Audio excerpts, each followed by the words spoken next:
오늘은 어떠셨어요? 내일부터 추석 연휴가 시작되어지는데 추석 연휴 기간 동안 새벽기도 없습니다. 그러나 연휴 기간 동안에도 정시기도는 계속되도록 하겠습니다. 고단했던 하루, 지금 잠자리 들기 전 먼저 조용히 하나님과 교제하는 정시기도를 드리십시다. 계양구 서광교회에 안학수라는 여자 장로님이 계셨습니다. 좀 퉁퉁하신 분인데 인자하시고 너그러우신 분이었습니다. 이분은 가난하고 어려운 사람들을 보면 그냥 지나치는 법이 없었습니다. 주머니를 털어 꼭 사랑을 베풀어 주었습니다. 이 장로님은 아들이 신학하기를 원했습니다. 근데 아들이 신학에 뜻이 없었습니다. 세상 좋아 다닙니다. 당시 신학생들이 다 가난했죠. 학비를 마련하지 못해 쩔쩔매는 신학생들이 많았어요. 그것을 보면 안타까워서 반드시 도와주셨어요. 대학 등록금이 작은 돈 아니잖아요. 집안에 있는 돈을 톡톡 다 털어서 등록금을 대준 적도 있고, 어떤 신학생에게는 집에 돈이 하나도 없어 도와줄 것이 없으니까 있던 밭을 팔아서 등록금을 대주실 때도 있었어요. 농사 짓는 분들에게 땅은 재산 이상의 의미가 있잖아요. 땅도 아끼지 않고 신학생을 도왔어요. 그러던 어느 날 세상 떠돌던 아들이 은혜를 받았어요. 다 정리하고 신학교 들어가 목사가 되었습니다. 아들 목사가 개척교회를 하는데 잘 도와줄 수가 없었어요. 가난한 사람들, 신학생들을 퍼주느라 있던 재산 얼마 안 남았어. 그래서 간신히 상가 전세금 마련해서 교회를 개척해 주었어요. 그게 최선이었어요. 아들이 85년도에 상가에 교회를 개척했고 그 교회 이름이 개성교회였습니다.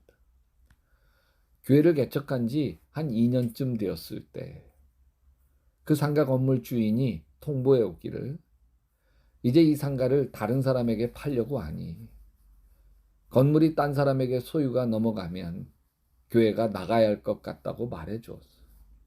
참 난감했어요. 개척한 지 2년 만에 또 다른 예배 초소를 찾아야 했어요.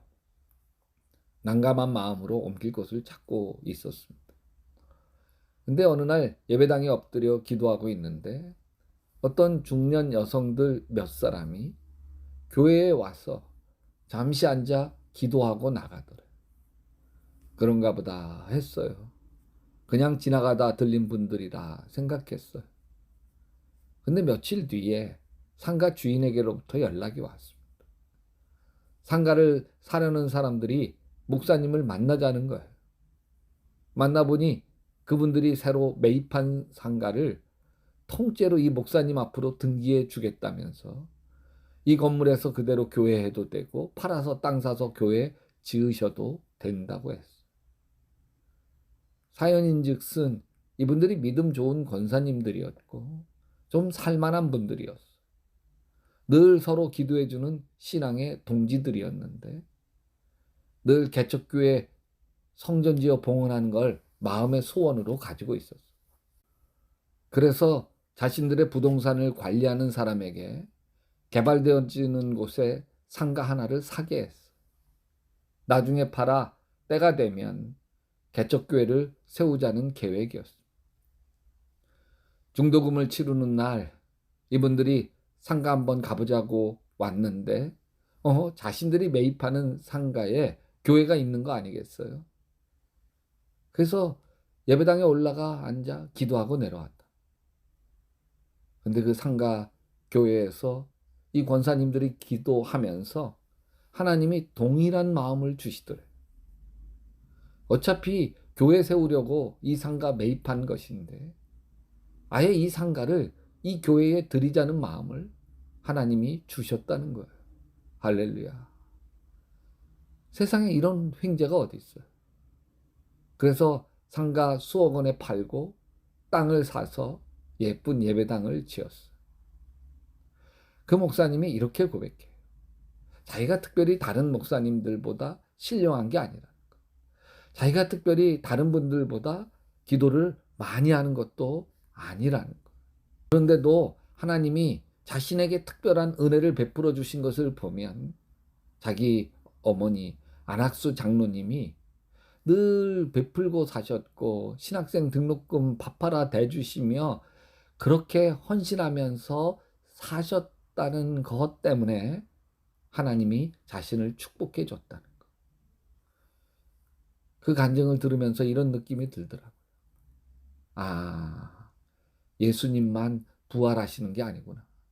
이 세상에서 엄마가 베풀고 뿌려놓은 사랑도 부활해서 이렇게 아들에게 있을 수 없는 기적을 만들어내는구나.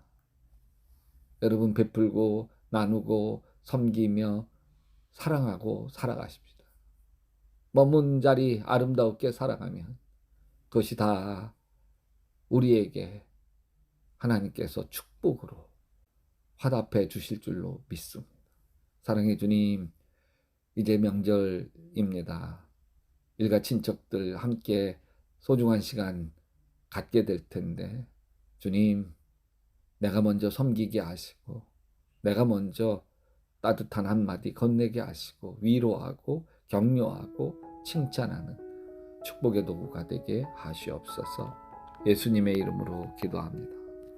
여러분도 계속 기도하시다 예수님 품에서 예수님 꿈꾸시기 바랍니다.